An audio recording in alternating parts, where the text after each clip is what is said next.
Russian forces seem to be advancing across the front line, but is this part of Ukraine's strategy, or is this a sign of momentum swinging into Russia's favor? I'm Paul, U.S. Army combat veteran. Let's talk about it.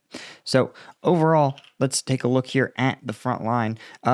So in the last 24 hours, you can see this update was as of the 19th at about 4 p.m.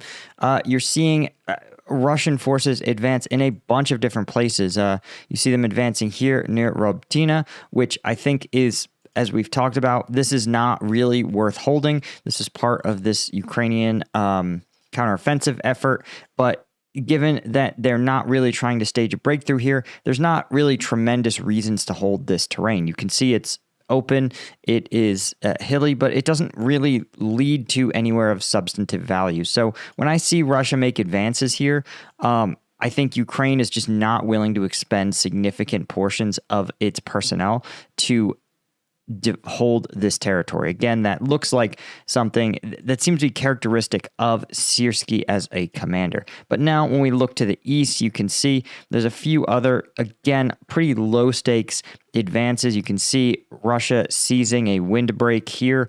It doesn't really put it much closer to anywhere, a little bit maybe closer to this Pereskokiva. You can see Russian forces also trying to leapfrog from the village of Novomykhailivka and hop into Pereskokiva. This is probably one of the tougher assaults. We know that Russian forces very proficient at moving block by block through an area, but have a somewhat harder time crossing open ground. So the fact that they were able to make this leapfrog and dig in, gain a foothold here in Pereskokiva is itself not a great sign for Ukrainian forces, as this was likely to be one of the areas where they're most likely to hold out against Russian forces. Moving further to the north, you can see Russian forces also making some advances around Nataliova, trying to secure kind of the last couple of buildings in the town as they again begin to advance up through the center. We've talked about this, that Russia seems to be committed to advancing here, but it's really not clear that they hold this northern flank. And without this northern flank, it's not really immediately obvious what their overall strategy will be, right? Ukraine doesn't want its forces to get pinned here, which is very possible. But likewise, Russia doesn't want to surge in and end up pinned in the same spot. But Russia seems committed to taking territory at all costs. And you can see what's interesting is that the only point of the map where you're seeing a small repositioning of Russian forces is just this windbreak here near Umansky, which to me, again, is indicative of the fact that Russia really doesn't control this northern flank as much as they might like to. Moving further north, you can see, again, that there's Russian forces making some minor advances of little consequence near Novopokovsk, seizing again some windbreaks, but that aren't really on the route to anywhere.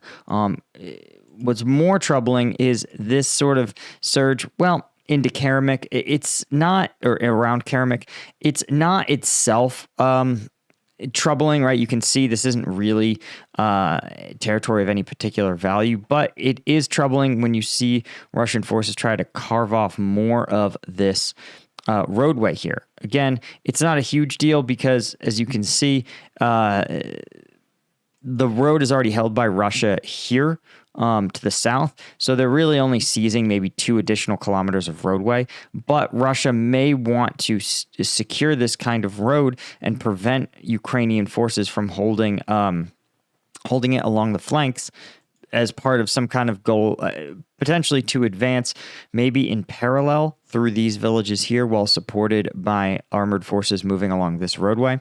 But again, in the tactical sense, I don't think these are nothing we've seen here is terrain that I think was worth it for Ukraine to really dig in and fight over.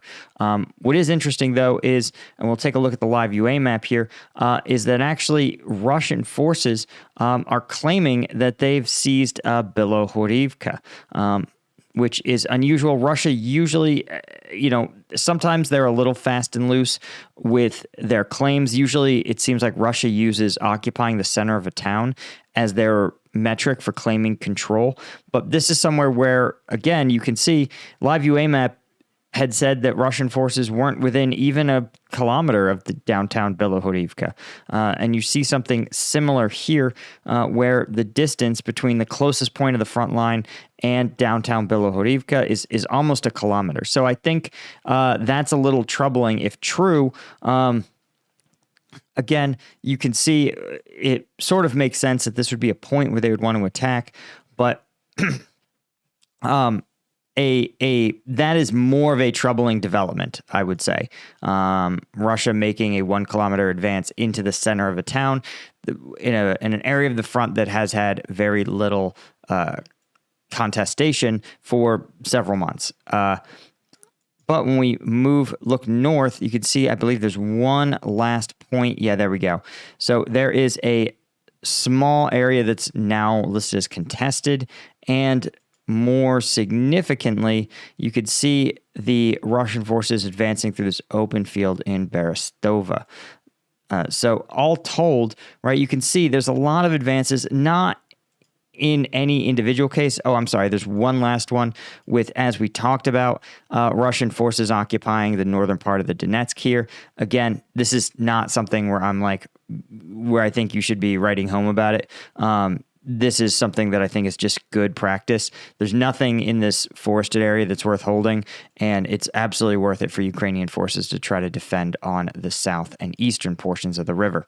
But you can see Vovchansk still a larger portion of Vovchansk is listed as being under Russian or contested with the Volcha River forming kind of the new boundary between the town and Russian forces. When we look over at Live UA map, there's a couple of different notes here. Particularly, they have a different mapping outcome for Vovchansk. They have a smaller contested region, but you can see here, Ukrainian military control half of Vovchansk, and heavy clashes are ongoing, according to the regional administration. Right, in addition to this claim that Russia has made that they are in possession of Bilohorivka. So an interesting, what I think the takeaway here that I see is that Russia is continuing the strategy that we've talked about at some length, where they are applying pressure across the front line. And Ukraine, in turn, I think is trying to be more conservative, right? There was a very, Zaluzny as a commander had a very not 1 inch backward kind of mentality. Syrskyi, much more willing to fight what's called an elastic defense, or even a defense in depth where they yield some low-value territory. I think that creates kind of the illusion that Russia is enjoying more success than it is. But you saw in some places, right, individual villages might be threatened, but in a lot of places, it's almost like Russian forces are just advancing into open fields, which appear to have very little return. They're certainly not really a concentrated effort along any one axis, which itself is kind of interesting. But I think, again, this is just indicative of a Soviet-style pressure war of continuous pressure and a Ukrainian commitment to a more elastic defense. And it makes sense for both sides, right? Russia believes that Ukrainian personnel are low. They believe that the material supplies of the Ukrainian military is also somewhat low. And Ukraine, in turn, believes that with the new conscription law and the coming tide of Western aid, or the Western aid tide that is coming in, that their fight in the future will be much more successful. And I think that's true, and I think that's what they are trying to do. They're trying to conserve their resources and power so that when they do deploy them, they have the ability to launch a more decisive counterattack. I think it also may actually be lulling Russia into a sense of security.